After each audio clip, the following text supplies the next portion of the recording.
ډاکټر صاحب ډاکټر شیر علي شاه صاحب وی مفتی صاحب چې کله دلته بل پاس شو د اسمبلی نه او قانون وګرځېد نو مفتی صاحب مدینه منورې ته راغلی مفتی محمود رحمت الله علیه نو موږ یې هلته ډېره لوی استقبالیه وکړه ټوله دنیا کې جشن و ډېر زیات خلک خوشحاله وو ځکه د دې دپاره ډېر لوی جلسې جلوسونه مظاهرې شوې وې او د دې دپاره 10,000 مسلمانان د پاکستان په کلي کوڅو کې شهیدان شوي دي داسې اسانه باندې دا کار نه دی شوی مفتی صاحب چې راغی مدینې شریفې ته موږ ډېر خوشحاله وو موږ مبارکي استقبالیه وکړه مفتی صاحب په باب السلام ورغی او نه یې لاړ په رسول الله مبارکي سلام واچو تاسو دې خدای ټول بوځي بیا لاړ په حضرت ابوبکر صدیق سلام واچو بیا لاړ په حضرت عمر فاروق سلام واچو رضی الله تعالی عنهما چې بیا اوت واپس راغی نو بیا په باب السلام ورته موږ وی حضرت تاسو خو سلام وکړه کنه راځئ چې ځو لږ به دمه شئ نو بیا به راشئ وی نه ما خو سلام وکړو خو چې کوم مقصد له راغلی هغه خو مې لا نه دی کړی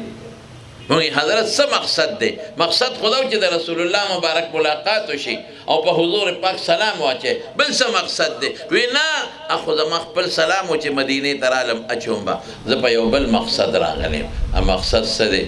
دا دی چې ورځم او حضور پاک ته مخامخ ودرېږم او د پاکستان د مسلمان د طرف نه مبارکباد پیش کوم سبحان الله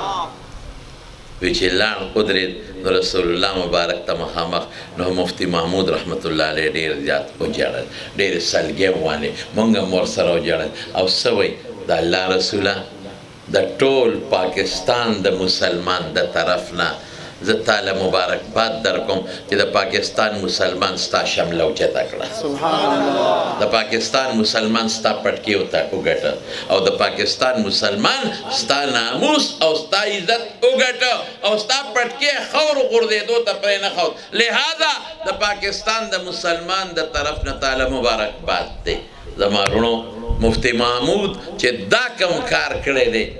او چې زما ستاسو او زمونږ د نیکونو او زمونږ د پلارانو مبارکي رسول د حضور پاک ته قسم په خدای چې د دنیا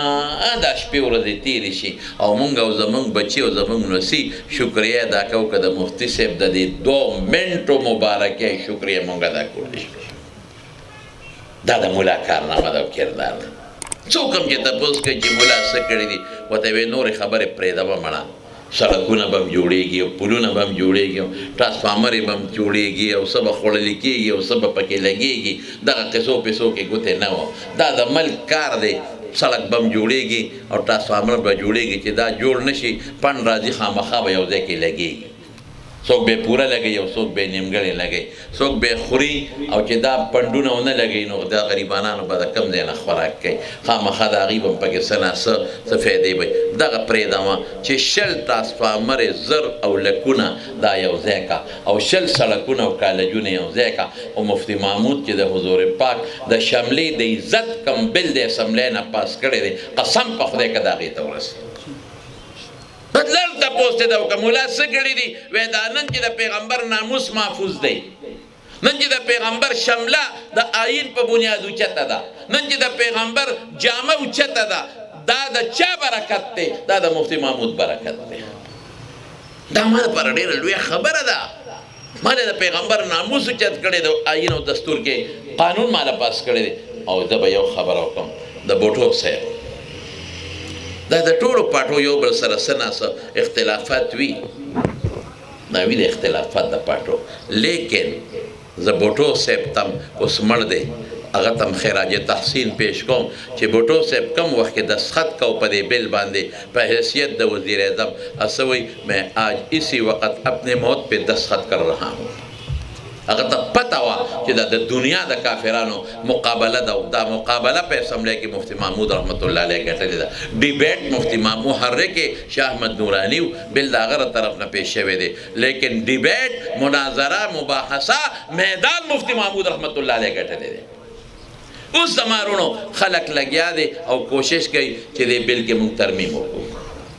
او دا د رسول الله مبارک پټکي یو ځل بیا موږ روان کړو او د حضور پاک په دې جامه بیا مونږ چقړې ور واچو نو مونږ علما دې له لیږو چې د پیغمبر د ناموس د هغه بل تحفظ او حفاظت وکړي نو چې ته په دې نیت مولا ته اوټ واچې چې د دې له لیږم چې د پیغمبر د ناموس تحفظ وکړي د هغه بل حفاظت وکړي هغه پټکې محفوظ پاتې شي رښتیا ووایه ستا په اوټ اچولو کې تاله اجر او ثواب ملاویږي که نه ملاویږي